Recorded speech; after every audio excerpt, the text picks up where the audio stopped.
Well, hello everyone. Welcome to World at War Comics. Today, my special guest is Mr. Jesse Lonergan. Jesse, thank you so much for joining me today. I can't wait to talk about a new title that's coming up that we certainly want to make sure everybody knows about. I know we're waiting to see if Pornsak joins us, but if not, I think we're gonna have a fun conversation. Yeah, yeah. Hopefully, yeah. He was traveling yesterday, so I'm not sure if he'll be here.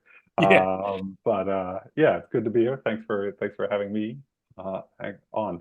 Yeah, no, it's a blast having you on. Eisner nominated, so I mean that's always Yeah, pretty cool. yeah. That was pretty cool. Yeah, Pretty yeah. pretty a little weird, a little bit of a surprise to be nominated for this book. Kind of thought no one would read. It's just kind of a book I made for myself, and then somehow it got in there. Yeah. Um, Well, can you walk us through the title and walk us through kind of how this story came about? yeah, so Man's Best is coming out in March from Boom Studios, and it's animals in space. It's homeward bound and like but with this sort of like sci-fi element of two dogs and a cat, and they're trying to get back to their owners. And it's really about like these three animals and the friendships and the hardships that they go through on their way on their journey basically through these like weird alien worlds. And in terms of it coming together, like Pornsak had the initial idea, and he was talking to Boom, and Boom actually reached out to me because they thought I'd be like a potentially good fit for it. And it was sort of like it felt like kind of like this perfect thing because I feel like I've kind of got these facets to like my drawing where I'm like, yeah, I draw like this, but I also I like the idea of like cute stuff and animals and sort of like, if you look at my Instagram, it's a lot of that stuff, but that doesn't necessarily like get into my comics like, like Victorian soldiers with hamburger heads. I don't get to draw much, but within this, I get that opportunity. So there's a lot of appeal of that, and like Pornsak's a great writer. I loved like The Good Asian, and I feel like uh, Infidel and the stuff he's done. It's like always interesting. It's thought provoking. It's taking on interesting issues. Yeah. And then this one's like kind of like a little bit of a screwball from him. I feel like it's like very different. I mean, it has some of the same elements, but it's like a much lighter tone, much more sort of like a almost like a romp at Yeah. times. A lot of action and adventure, um, and it's been a lot of fun to work on. So do you think it was your Instagram that was the selling point for Boom Studios as you were going through Instagram? Like, I think we got the right guy for this title. Maybe, I don't know. Eric Harburn, who is a great editor, yeah, he just like reached out to me and thought I'd be a good fit. Yeah, I don't know like why people choose me for things or think I'd be a good fit for things. Um, but I'm happy when they do. Yeah, And, exactly. I think, yeah, I think it was that like, I feel like I'd probably shown like an ability to do sci-fi and fantasy and like sort of this stuff, but like not, I think there's some artists like you don't want to see them draw three animals, like three cute animals having an adventure. Like they may be great artists, but you're like, yeah, that's not really their wheelhouse. And so I think I was like maybe this like in between fit. I kind of feel that's like my career is like I'm sort of in between everything, like not really this, not really that. Uh, so, but yeah, I think it was partially like some of the comic book work I'd done, and then maybe the Instagram stuff. Yeah. Now, on Man's Best, right? The Earth, if I remember correctly, just kind of looking up about Man's Best and what it was about, it really follows Earth is kind of dying, and these animals are searching for another planet to bring their owners to save them. Is that correct, or is that not correct?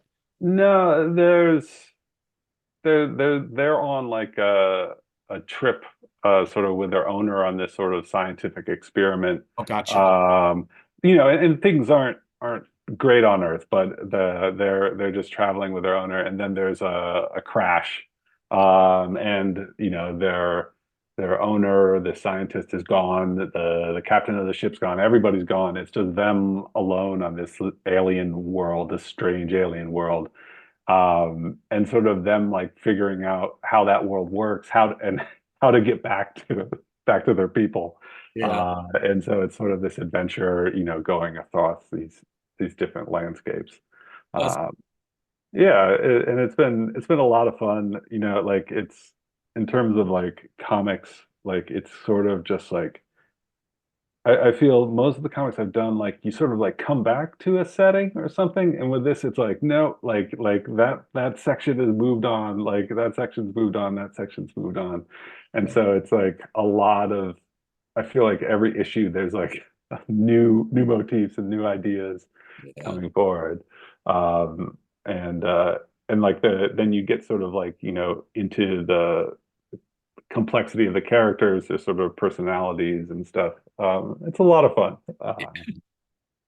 Now, as from an artist standpoint, right? When you look at like a writer, well, you could take Pornsak for instance, right? You have The Good Asian, which is this kind Mhm. of detective noir, set in the 1930s. Very serious topics that are being Yeah. covered through there. Very important topics that are being covered Mhm. through that comic book. And then you have Man's Best, like to your point, which is a lot lighter. Um, Mhm. Probably he's touching in an area in his experience as a writer that might be kind of nice to be in this little pocket for a little while because of the seriousness of some of the Yeah. titles that have come out. From an artist standpoint, you work with Mike, and also kind of within that superhero realm, but Mhm. I think a little bit more serious tone than something like this. Do you have that same feeling when you're going from a title in one genre to another from an artistic standpoint as a writer would, trying to tell the story in different genres? Yeah. I don't know. It's Pornsak would probably answer his how he feels better than I would. I guess I feel like it is like a shift. It is and it isn't. Like it's sort of weird. Like it's something that I feel like when I'm getting like really up in my head about things, about like artistic things, I think about like like how to visually signal that like tone shift, like that like it shouldn't be drawn the way Miss Truesdale was, with and so like what are the elements that should be tweaked, to convey this idea. And so I think about that sort of thing. I don't know that anyone will look at it though and think it's drawn any differently. You know what I mean? Like it's like in Yeah, my sometimes I'm like, yeah, I'm just doing like these like gymnastics in my head. Um, but it's sort of like leaning like a little more cartoony, although I think everyone's gonna look at it and be like, he's drawing the exact same way he draws all the time. But like a little more cartoony, like a little lighter. I don't know how to this like the color palettes are much brighter. Things like that because I'm doing the colors too.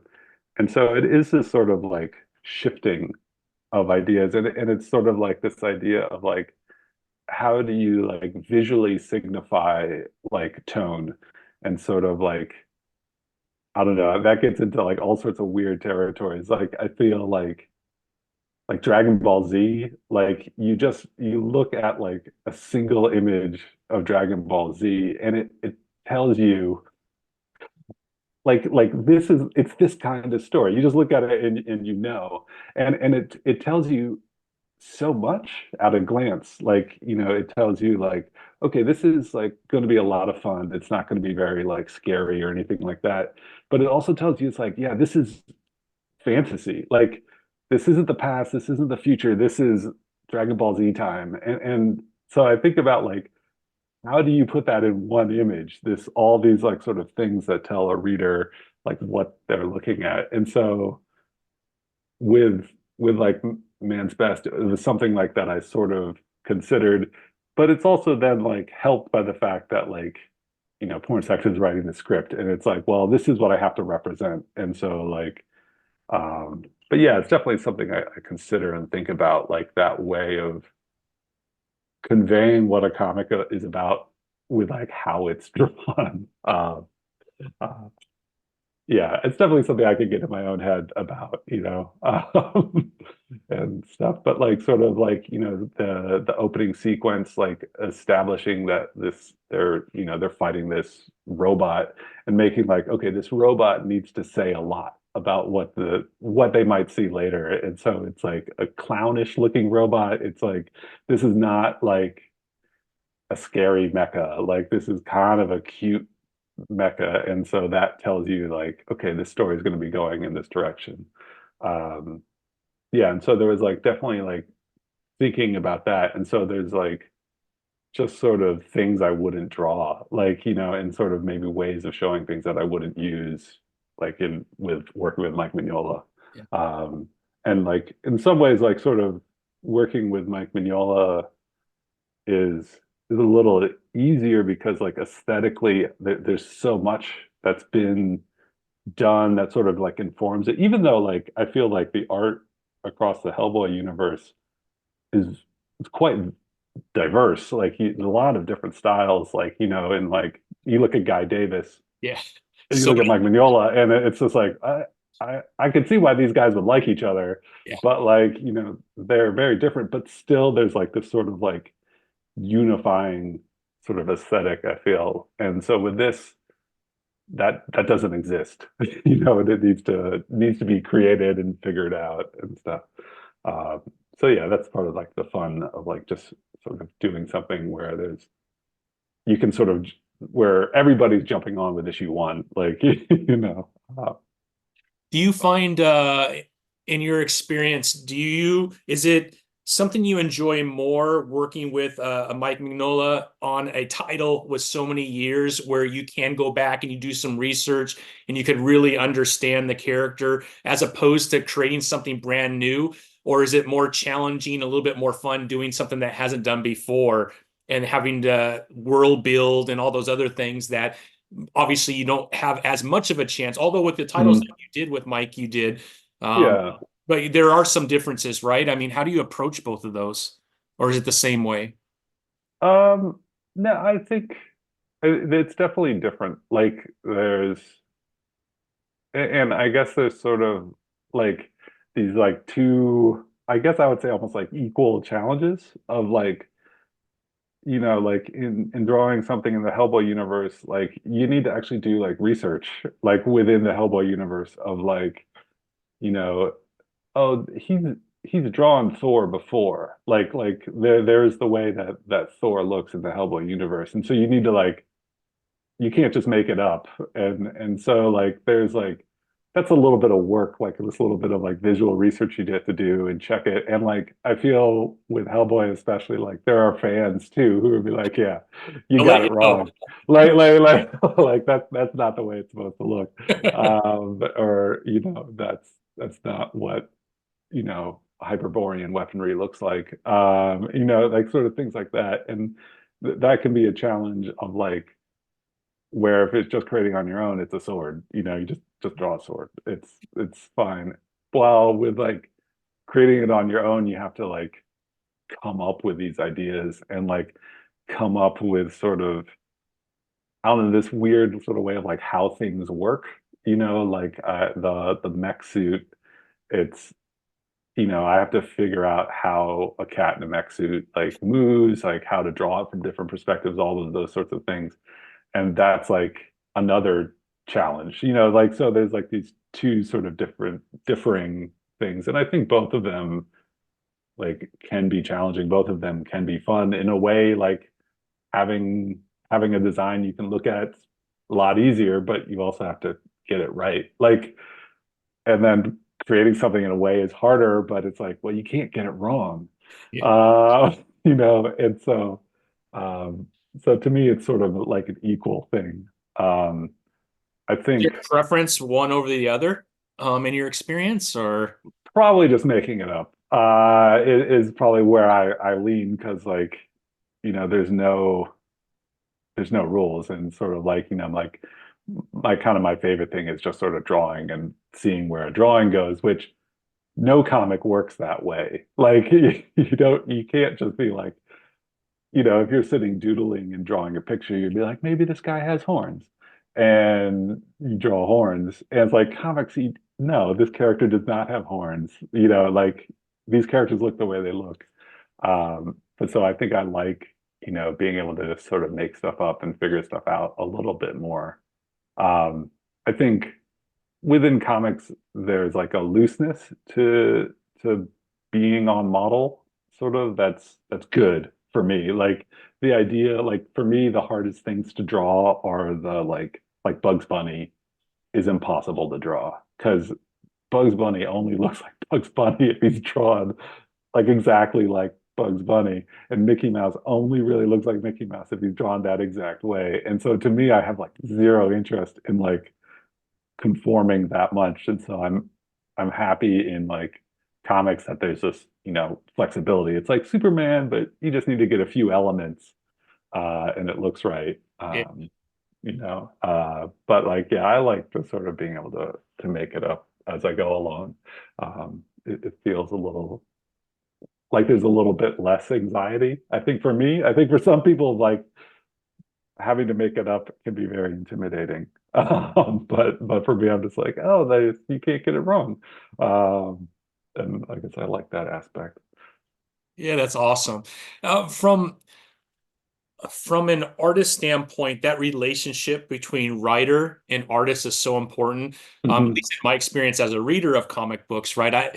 You could tell sometimes when maybe the artist is on a different page than the writer, right? Right. You're Yeah. like, I'm not sure that Yeah. matched, right? Can you talk about how important that relationship is, and then what kind of collaboration do you like between the writer and yourself when you are doing a comic book? It's sort of interesting. I mean, hopefully it's something like a friendship between the two of you. And I think like friendships, like, you have a friendship with Joe and it's different than your friendship with Elaine or whatever. Like, there's different dynamics.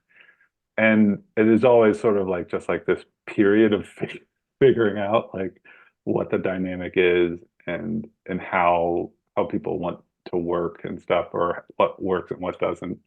Um, and so like with like working with like Mike Mignola is pretty like hands off. Like he was just like, I'll just, wrote the script and send it to me.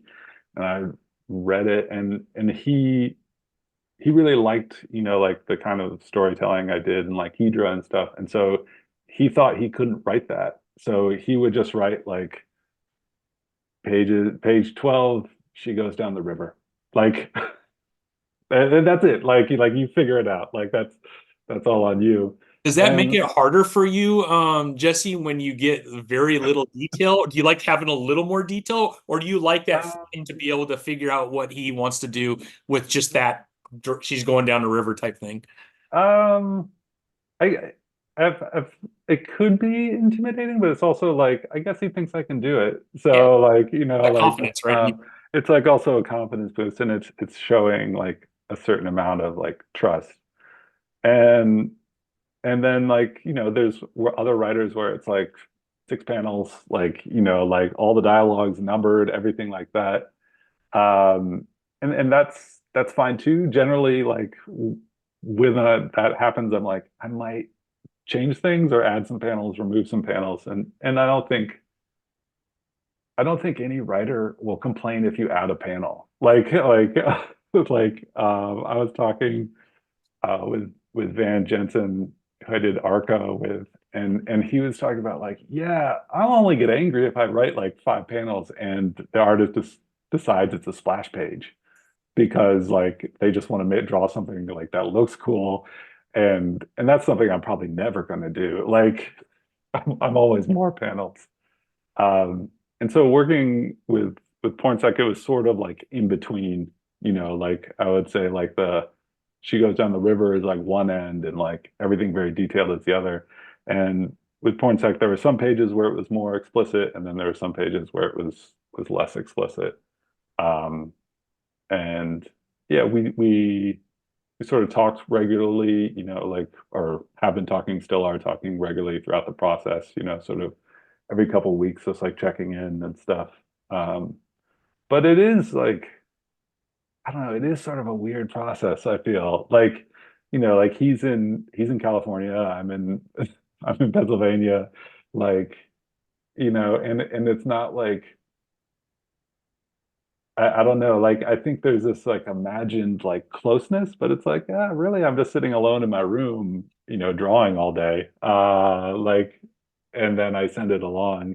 And it's like, I don't know, I guess I always had that imaginary Marvel bullpen that apparently never existed, of just like, like back and forth. And Right. like, and it's like, no, no, like it's like there is back and forth, but it's not like I'm gonna text him being like, panel 5 on page 12. He'd be like, what? Why are you texting me? It's like 8 a.m. So it's sort of like it's collaborative, but also solo at the same time. Uh, Yeah. I mean, I wonder, I guess, I mean, it is what it is, right? I mean, that's just the world that we live in. But yeah.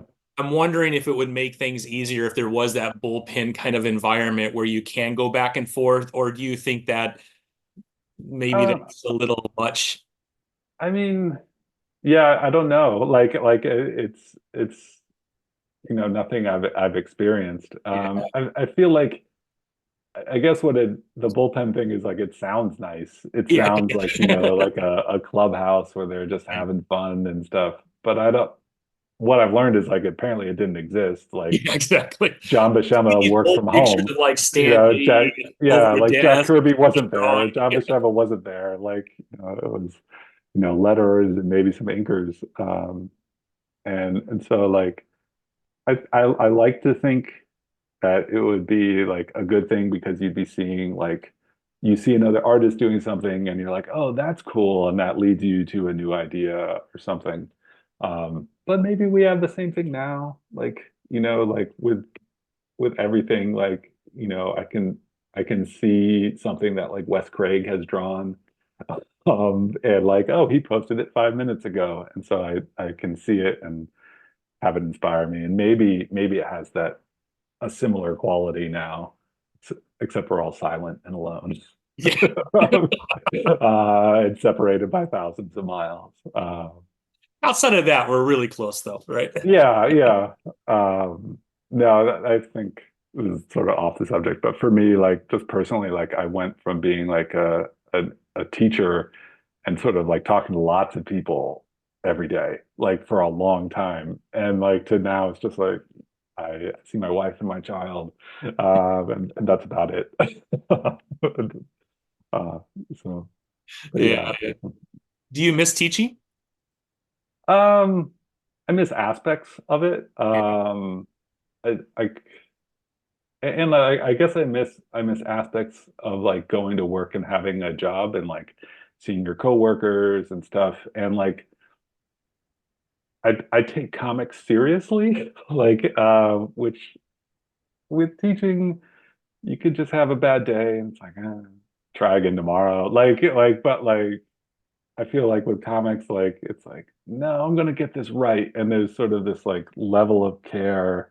And I sort of miss like the like I don't know, coffee and donuts aspect of having a job. And like, like also like with teaching like interaction, where students have questions or whatever, and like it leads to this sort of engagement and stimulus response sort of aspect, while drawing right now is me sitting at a desk with something in my ear, whether it's music or a podcast or a TV show, that sort of stuff.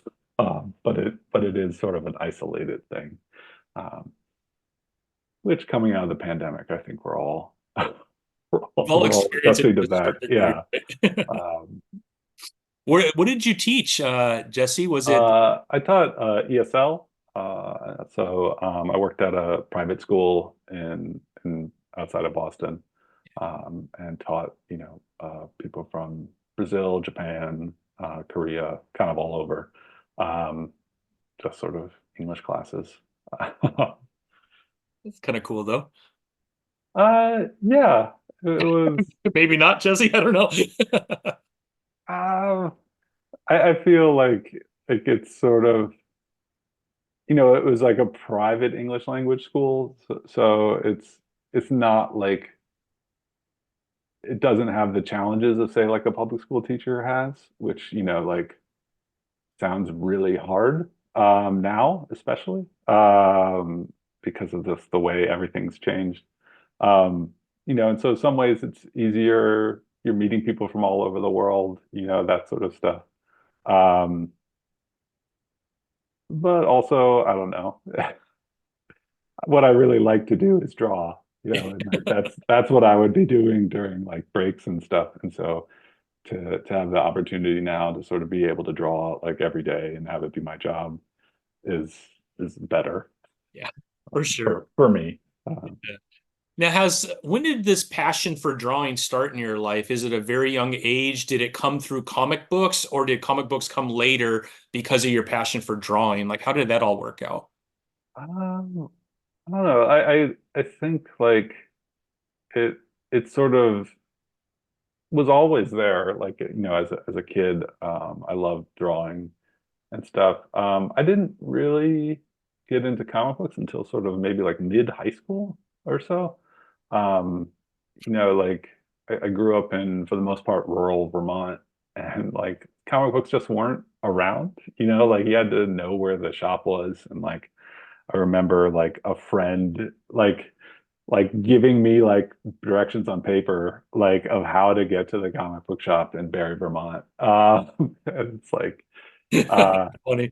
On paper, I actually had to write down the directions. Like, that's yeah, like I'm I'm old, so so it's am like I. I remember directions like that. telephone. Yeah, like and it's like yeah, you have to like turn left at the Chinese restaurant and stuff like that. Like it's like past the yellow building. And so like having to find like this comic book shop and like getting into comics then, and then I don't know, it's sort of always just been sort of something that stuck around. And I feel like in maybe like the last like 10 years, like it feels like it's, I don't know, just steadily grown and grown. Like I feel like I was into comics and wanted to make comics. Um, but like didn't get, I don't know. I always feel like I'm just beginning to get serious. Like, like I'm like, but it feels like in terms of like really like working and like building skills and stuff, I feel like that started in earnest maybe like 10 years ago. Um, I think other people would disagree. My parents would say no, and probably my friends would disagree as well. But um, yeah, I feel like sort of that like really devoting the time that's sort of necessary to have the skills probably started maybe like 10 years ago. I mean, that's probably not true. I mean, my first graphic novel was published 17 years ago, so I'm not sure if that's an Yeah, accurate statement. I think But you've been doing it pretty well for a while there, Jesse. yeah, but yeah, it's sort of, it started with liking to draw and then, like discovering like Todd McFarlane and stuff. And with like Todd McFarlane and like, all those 90s superstars, it was like I'd previously felt like I had this idea of what comics were, of like this sort of like Jack Kirby, John Buscema look. And then see this like, oh, these are really different. And it's not even necessarily like that the artist I was looking at was groundbreaking. It was just like, no, comic books have moved a lot from what you thought they were. And so like that sort of art is what like got me into the comic book shop. And then like pretty quickly moving pretty indie, like like Dan Clowes and Peter Baggy, um, and sort of like some of the like more like Fantagraphics stuff, Drawn and Quarterly and those sorts of books. And Chris Ware was a big influence, and got me like really sort of like thinking about like, I don't know, panels and stuff, and like how a comic could work and how a page can work.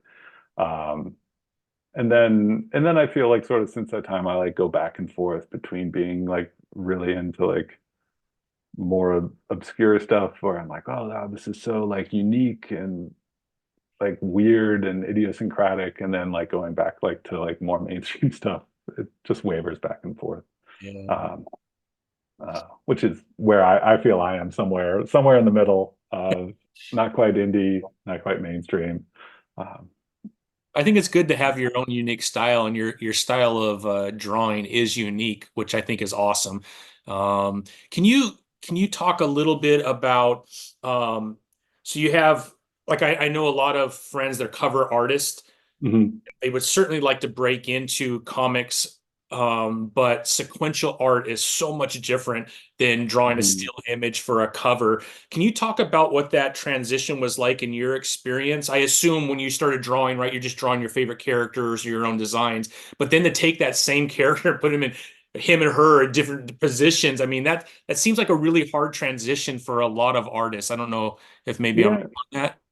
no, I think I'm just reverse. Like, to me, a comic book page is way easier than a cover. Um, you know, the more panels there are, the easier it is for me to sort of function, and sort of the challenge of a single image, I feel is much harder for me, and it's like I don't know why that is, but there's just sort of this like difference in thinking. And I think sort of because I moved sort of like quickly into like this more like indie mindset where like when I was like 20, like looking at like Jim Lee, it's like, oh God, it's like Eddie Van Halen guitar work, and I like punk. Like I do not want to hear a guitar lead ever again in my life. This is me when I was 20. Yeah, yeah. Eddie Van Halen's amazing. But like part of the thing that I like didn't like was like, oh, it's got this sheen on it. It's so glossy. It's like so perfect and crisp and clean and then corporate, blah, blah, blah. And so like I was like into like, more indie stuff where I feel like it was like focused more on like, especially at that time with like Chris Ware, I feel like you saw like Ivan Brunetti doing like sort of like where I feel like the individual drawing of like the figure wasn't that important. What was like important was like the whole composition of the page and the panels and how they interacted with each other.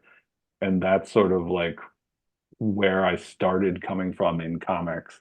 And so like that idea of like how to put together a page, like what's important in this image, like how do these things work next to each other? Like that sort of like thinking was sort of what I worked on early, as opposed to like being able to draw stuff impressively.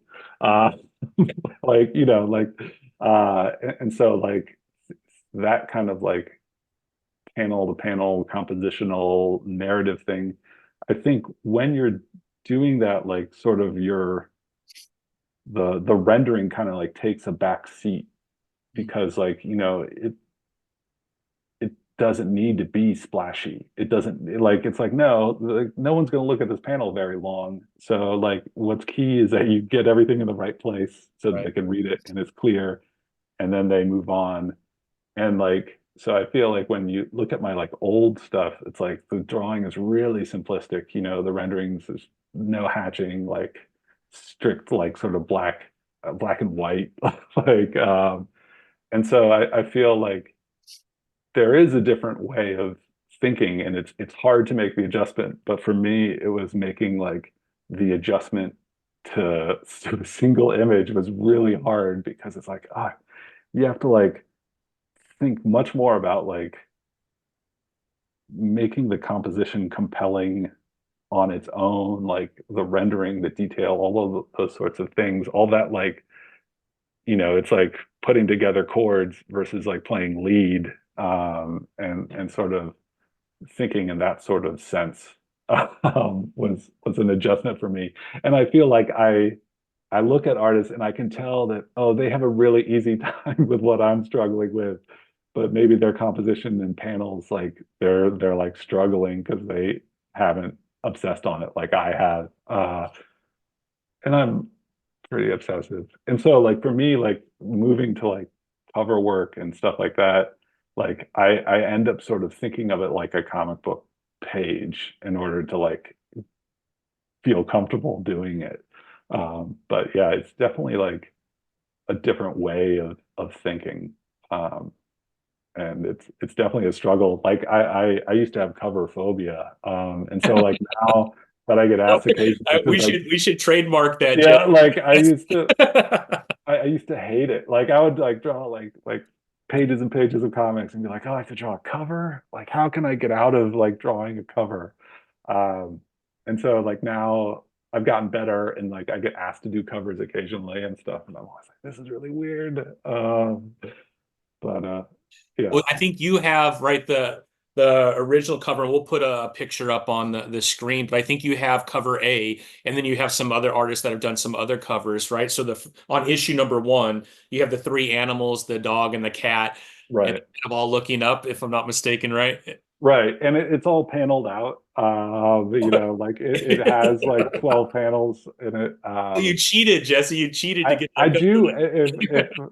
if I can put some panels on the cover, Yeah. like I it just noticed that helps me now out. after you talking about panels that there is panels on the Yeah, cover. every so all the covers for Man Best, like I do sort of two covers. There's like a regular cover, and then there's like I think it's one per store variant or something, which is kind of the same cover, but it's different. But all of them The have background, I panels. think, was different on it Yeah, the though. background shifts or the foreground shifts.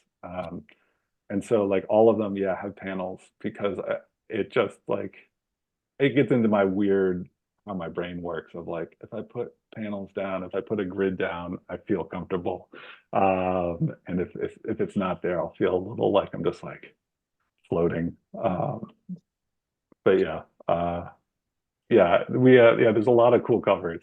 Yeah, yeah, they look cool. God, I feel like I've seen them all out of order, so I can't remember like when they're which issue gets what. I think Dustin Nyan did one of the first issues. I think. Yeah, so we have Trish Foster. Yeah, Trish Foster did. Kirshner. Great Trish one, yeah. Christopher has one. We have Franny who has one. Yeah, yeah. And you have two, at least in issue one. That's all I'm seeing so far. There might be more though, There might be more that are gonna come out because as it it looks gets like closer to the FOC. exactly, yeah. Like you said, you have the I think it's the 1 in 10 um Yeah, variant, and then obviously you have the cover the A. main cover, yeah. Main cover, yeah. Yeah. But I'm sure, covers are such a big part of comic books now. Some of it, Yeah. I'll be honest, as a fan, it's crazy. Like some of the Disney Dynamite, which have been a lot of fun, right? They take in like Yeah. the Disney villains like Scar, but then you Mhm. look at like Scar issue one, there's like 20 different covers. I'm like, wow, that's Yeah, a lot of covers, man. Who's collecting all of those? That's so expensive. But yeah. That's like I don't know. Like I was talking at like my local comic shop. I was like, "Does it work?" And it's like, yes, it does." Like there are artists who guaranteed like if they do a cover, I will order 12 copies of that book just because I know there are 12 people who buy that cover.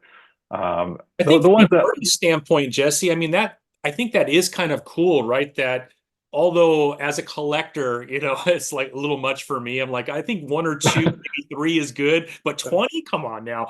But on yeah. the other hand, right, if you're an aspiring artist in comics and you are able to get that first role as a cover artist, this is Yeah. a great opportunity for you to get your art out there and you could build a Yeah. following. And so I think from that aspect, it's pretty cool, right?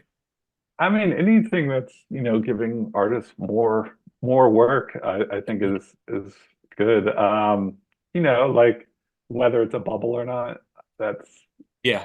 and whether feeding into the bubble is good or bad, I don't know. I can barely follow business things. Um, but like it's definitely like cool. Like some of the covers look really good. You know, like the ones that sort of like blow my mind are like the 1 in 500 covers. And I guess the way that works is like one person just is like, okay, I'll buy like the 500, like whatever the comic shop doesn't sell, I will buy Yeah. to get that one cover. And you know, if that's what people want to do with their money, Yes. So, that's their choice. exactly. If they're not paying their bills for other things, then I think it's a problem. But if Yeah. um, I don't know, that gets all into like the whole collector mentality, which is I feel it in myself like some weird thing is going on in my brain where I'm like, I need this. And it's like, why do you need it? Like what are you going to do with it when you have it? It's like, uh, Gonna you're go in gonna the put box in my you're gonna closet. put it in the box, You right? know? Like that's what you're gonna do. How much money are you gonna spend for that thing you're gonna put in the box and not look at? But Uh, yeah. it is kind of silly when you put it in that perspective because I am a collector and I do have quite a bit Oh, of books. I know the exact same. Like there are things with like, you know, like music or whatever, and even not things that are very expensive, but like, oh, I love the Clash. So like I gotta have all the Clash albums, including the last one, Cut the Crap, which I'm never going to listen to. Like, I'm not going to listen to it because it's not very good. Like, you Right. know, and it's just like, why do you need it? It's like, oh, but if I don't have it, You're like, missing a piece, or it's not gonna. I'm missing one. It's like, there's only six. Why don't you buy the last one? It's like, but you're not good. Like that, like weird conflict, or like in a run, like within comics of like a run of Daredevil or something, and then there's like the fill-in issue like with an artist and writer who are not in the run that you're interested in. It's like, do you buy it? It's like, how can I? But I have 273, Yeah, like 250 to 273, and I have 275 to 280. How can I not buy exactly. 274? Like, it's like there's no reason It's for you to buy it. You're not even principle, gonna read Jesse. it. You're It's gonna principle. what is the I principle? don't know. Like I don't understand. Like it's like some weird thing in my brain that is like you got to buy it. I'm like, why? Why? So So true. I'm constantly in a conflict with my collector self Yeah. on those sorts of things. Yeah, Um, me too. Me too. I have a major issue with it. Obviously, I collect a lot of figures, and it looks like it, yeah. yeah. So when McFarlane comes out with a new figure, right, I do have this torture that takes place as to whether I really need, a 30-second Superman. You know what I mean? Yeah, But this Superman, he's more bulky. He comes with crypto, so I'm like in my mind trying to figure out how to talk myself into it when I know at the end of the day, I really do want to get it. But then I also look and I have a lot of Superman. I'm not sure I need another one. So yeah. yeah. Well, there's I don't know that sort of like collector aspect. Like I find it like kind of an interesting thing of Yeah. like say like figures. Like say you like you at one point started off with like a smaller amount of figures. Yeah. At some point you were at like I don't know if all of some of these are from your childhood or not, or are these did this begin I mean, there's a few that not childhood, but are pretty old. But for the most part, it's like in the last 5 years, most of it. right? So at some point you bought like 10. Yeah.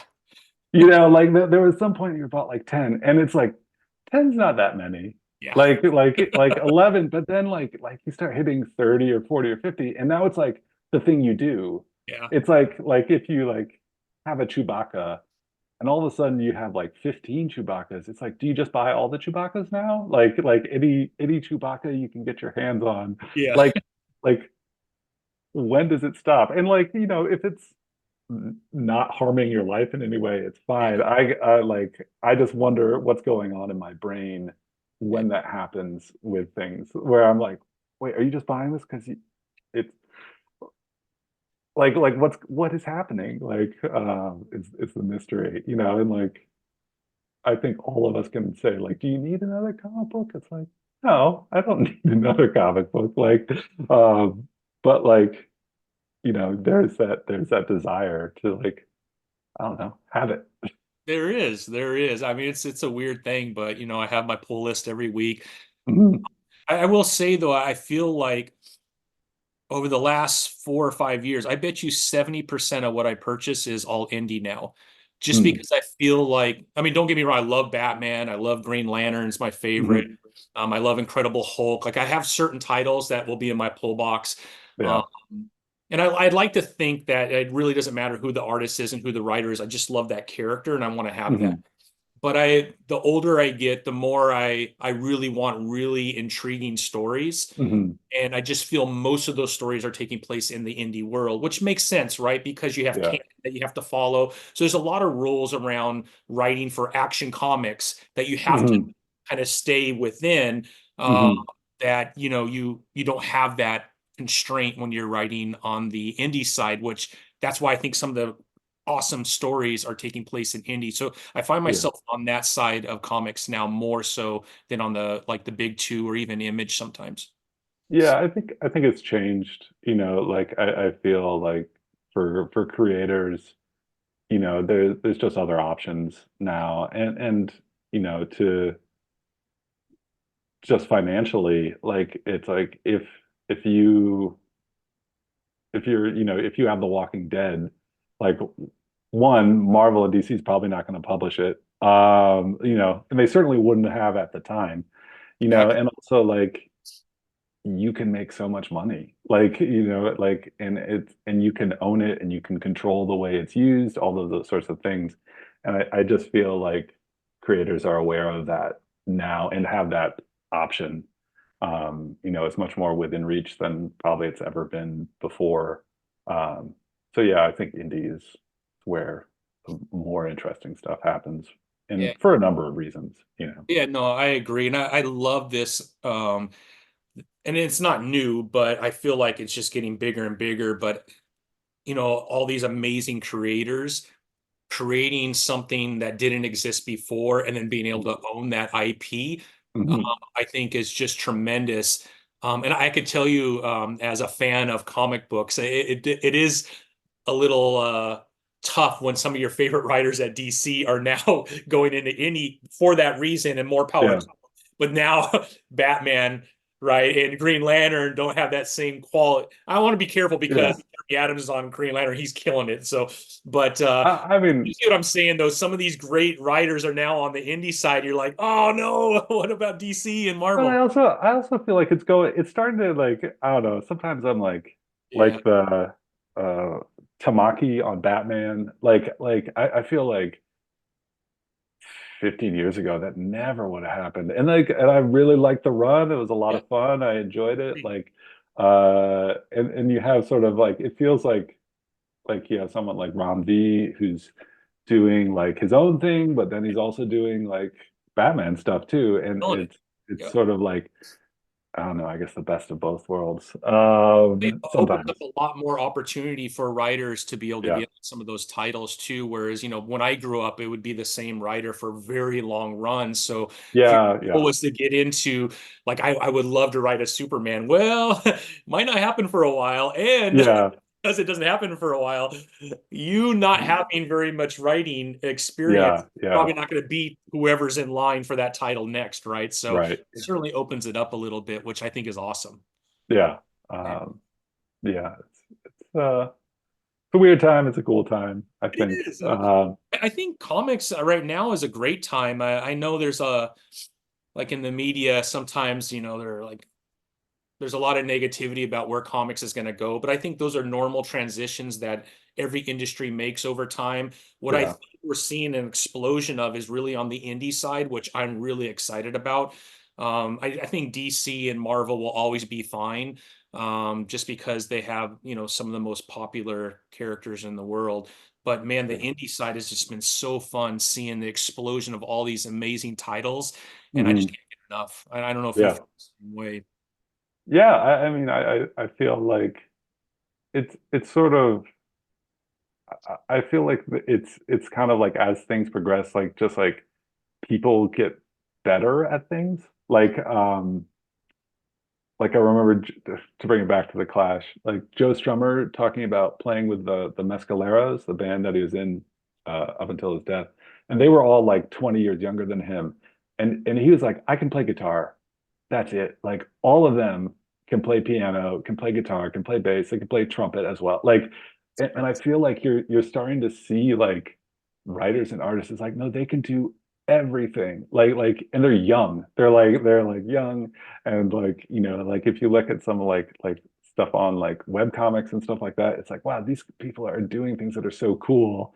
And it's just like everything that's like come before is like, yep, they're taking it all in, they're making something new. And so I feel like just a lot happening. And if you don't look at it just as like the comic book shop, but you look at like all of the things that are going on, I think there's a lot of amazing stuff coming out right now. I agree. I agree. Now, coming back to Man's Best, is this going to be like a 6-part series, or is this going to be an ongoing So right now it's just a 5 issue series. 5 issue? Yeah, and so it'll start coming out in March and be monthly. And it's possible that it could continue. I guess that depends on, like how it does, like who it reaches, and those sorts of things. Um, but like this story is like a coherent, cohesive story. But like, there's the possibility for more afterwards. And so I right now it's just a mini series. Yeah, yeah. So the FOC on that I wrote down is the 26th of February, Yeah, and then yeah, March 20th, I believe, is the date that this will be in your local yeah. comic. It'll be, yeah, FOC February 26th. All these numbers I have to memorize, and it'll, yeah, be in stores March 20th. Yeah. So like it's been cool. Like it's sort of like, yeah, I'm working on issue 4 right now. And issue 1's like done, 2 and 3 I think are almost done. Like I'm done, but like lettering and production and all that stuff is still going on. But yeah, it's been a lot of fun, and it's exciting to see it coming out. Um, And how long has this kind of been worked on? Like how when you and Pornsak come together, like when does this idea of Man's Best take place? Is this sometime like last year in the middle of the year and it took this long to get going, or how does that work? I think we started talking about it in 2022. Okay. And I think that's when we started talking about it, because he and I met in person at New York Comic Con in 2022, and so we'd been talking about it before then. Yeah, so it's been a long time, and like, there's like, like initial sketches and stuff, and then like contracts and whatever, and like getting down to work and stuff. But yeah, it's been, I guess almost a year and a half now. Weird to think about how long things take. Well, you've both been pretty busy in between too, so trying to get Yeah, everything yeah, probably on schedules and everything right between you two. yeah. Schedules and like, yeah, other projects and things like that. Yeah, and I have a 2-year-old, so that takes up a lot of time. I don't think of Surprising. I don't know. You said you had children. I One, have 4, yeah, but four. they're all I 18. don't. I don't understand how. I'm like, I have one, and maybe it's just that I'm way too old to be a dad. But like, I'm just like, I can't believe people have more than one child. Like, Oh, you're a girl, Jesse. it's a girl. Girl, And yeah, so, and she's, I guess, a 2 years, 4 months or something. yeah. I forget. 5 months. Twos. Yeah. She she will get so angry. Just be like, no, like daddy does not go downstairs. I'm like, I have to go down the stairs. It's like, no, like this totally irrational. Like, Yeah. and then like you go downstairs and it's like, don't come upstairs. It's like, I just am going to the refrigerator. Um, and sort of like, yeah, definitely experiencing some of that. It also feels like we get like, I'm popular one day, Yeah. my wife is popular the next day, and the other person is the enemy. um, all of that fun stuff that you remember from 20 years ago. And I I had get three really girls curious. and one boy, and I can tell you my girls, I felt nothing's easy, so I want to be careful when I use that word, but I felt the girls were a little easier until they hit around 11, 12, and then they switch, and they to this day they're not that easy. And my son, because usually, and this is, not all the time, but boys have this hyperness that they just can never exhaust. And that Yeah. lasts until like 12 or 13. And then they switch. And then like sometimes I forget I have a son. I have to call him like, hey, man, I haven't talked to you in a couple of days. How you doing? Because he's just so simple, does his own thing. Whereas Yeah. my daughters, they're all in their late teens, early 20s. And I just feel like so much is going on constantly in their lives that they have to tell you about it. I just feel like I'm up to date automatically about everything that they do, and there's always a little bit of drama that has been built into that story to help Um, bring. It's craziness, but I mean, I wouldn't change it for the world, but yeah. it's fun and That's scary at the same time. yeah, yeah. Oh, it's all coming, I guess. We'll see how it goes. Yeah, yeah, yeah. Um, Well, that's those are cool. the funnest ages though too, to probably, I don't know, I loved Yeah, every. I mean, there's like, like there's all the frustrations, but then there's, like her becoming like a person and doing her weird things and stuff like that. That's just like the best. You have her drawing already, Jesse? She'll do a little bit. Like, it's pretty aggressive. It's like really like mashing it down, kind of destroying things. Um, Recently it's Play-Doh and Legos separately. That she is just like give her some Play-Doh and she'll just that's what she'll be doing Yeah, for an hour, which is a nice change because yeah. it used to be like all activities were 15 minutes.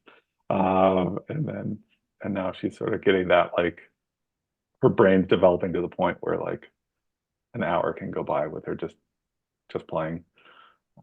That's got Yeah. to be a relief on mom and dad a little bit. Like, give me an hour instead of 15 minutes where I Oh yeah, like the amount of like panicked doing of things like kind of like like putting lunch together in like a frenzy like because you're like I have to do this like that's like calm down. You're just like, okay, I'm gonna go make lunch, and you can, yeah. put peanut butter on a piece of bread in a patient, normal manner. So Very good, Jesse. yeah, Well, Jesse, is there anything else that you're working on that you want people to know, or is it man's best is really your only focus right now? Or yeah. Right now, yeah, Man's Best is kind of the main thing. Yeah, I mean, I got a Patreon where I put up sort of more my own sort of solo stuff. yeah, It's just my name, Jesse Lonergan. And there's other things that haven't been announced. yeah, Like, I don't know, that's the thing. Like, like I was talking about Man's Best with Pornsak a year and a half ago. And I'm talking about people with things now, yeah. but Yeah. can't say anything. Who knows if it will happen? That sort of stage of things. Yeah, yeah. Well, I mean, I'm really excited for Man's Best. I think you're an amazing artist, and obviously, Pornsak's an incredible writer. So Yeah, between both of you coming together, I think this is going to be a lot of fun. I mean, how could you yeah, go wrong with animals in a sci-fi comic book? I think. yeah. It's a lot of fun, Yeah, and it's like good story of friendship and adventure and stuff. So I hope people will like it. You never know. But yeah. You never know, but I think it'll be fun. yeah, Yeah. Well, Jesse, I can't tell you how much I appreciate you coming on today. It was a pleasure meeting you. Fan of yeah. your Nice to meet work. you. I hope we could do it again when you do get to a point where you have some other things that you're Yeah, yeah, talk about. We'd love to have you come back and share some of the things that you're working on. But in the meantime, right, we could go to Jesse Lonergan for Patreon. Obviously, I think it's yeah. just your name in most social It's media. my name for everything. Yeah, I wasn't clever in any way. I was just like, just my name. No mystery. yeah, So yeah. if you type in my name, Instagram will probably be the first thing that comes up, and then but yeah, Patreon and I have a website under my name. Everything. just gotta learn how to spell Lonergan, then you're Yeah, good. yeah, exactly. Um, Very good. Well, Jesse, thank you so much for joining me today. oh, I wish you the very best. Have a great yeah. weekend, and Yeah, you too. like to do this again soon, okay? Great. All right. Sounds Thanks, good. Jesse. Yeah. Bye-bye.